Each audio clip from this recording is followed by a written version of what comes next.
সাগর থেকে 3টে তিমি মাছ নিয়ে এসছি আর 2টা হাঙ্গর আসতেছে ইনশাল্লাহ সবার দাওয়াত। মাননীয় সদস্য সকলকে আহ্বান করছি আজকের এই নামাজ জুমার নামাজ আমরা এখানে মসজিদে পড়ব ইনশাল্লাহ, সবাই সেখানে একত্রিত হবেন। জুমার নামাজের বাদে আমাদের একটু আপ্যায়নের ব্যবস্থা আছে, যেহেতু আমরা বিকেলে সেশন করব, তো এখান থেকে সবাইকে এলডি হলে দাওয়াত করছি নামাজের বাদে। মাননীয় স্পিকার, আপনাকে ধন্যবাদ। মাননীয় চিফ হুইপ।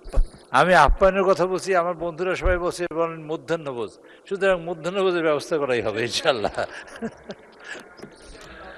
এবং মাননীয় স্পিকার আপনাকে দাওয়াত, এবং এখানে মাননীয় সকল সদস্যদের ইনশাল্লাহ দাওয়াত ইনশাল্লাহ।